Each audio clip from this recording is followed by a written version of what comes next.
السلام عليكم ورحمة الله وبركاته. أنا هند، وده مكانكم من قناة من قلب البيت. النهاردة هنتكلم عن حاجة كلنا محتاجينها، وهي التسامح والتوازن علشان نحس بالسكينة. كتير مننا بيحتفظ بغضب أو لوم لنفسه أو للآخرين جوه قلبه، وده بيشد القلب وبيخلي حياتنا كلها مليانة توتر وقلق. في 7 نقاط بس هنخلص كل ده عشان نوصل للسكينة. أول حاجة، سامحي نفسك على الأخطاء الصغيرة والكبيرة، لأن ده هيحسسك إن كل حاجة هينة.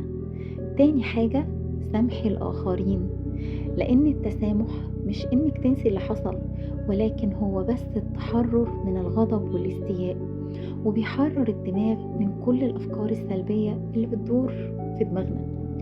تالت حاجة، اتعلمي ان انتي تتقبلي الاختلاف في كل حاجة. مش كل حد هيفهمك، ومش كل حد هيمشي على مزاجك. لما تتقبلي الآخرين هتحسي براحة أكتر، ومش هتجتهدي ولا تجهدي نفسك في تغيير المستحيل. رابع حاجة، اتعلمي تقولي لأ بدون الشعور بالذنب، بدون الخوف. يعني مثلا لو حد طلب منك حاجة وانتي مش قادرة فعلا تعمليها وهي فوق قدراتك، اسمحي لنفسك انها تقول بمنتهى الأدب: معلش أنا مش هقدر دلوقتي أعمل الحاجة دي. خامس حاجة، حافظي على التوازن بين العقل والقلب.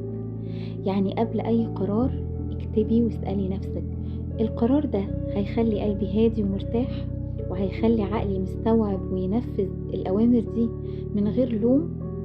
لو ده صح تمام كملي، لكن لو حسيتي انه مش صح وقفي وخدي نفس كده وفكري تاني من اول وجديد. خليكي زي القوس، علشان يترمي السهم بتاعه لازم بنشده لورا. يعني حاولي تقفي بعيد شوية عشان تشوفي الصورة كاملة، عشان تقدري توازني ما بين القلب والعقل. سادس حاجة، خصصي وقت لنفسك كل يوم، حتى ولو ساعة، ويا ريت كمان لو اكتر.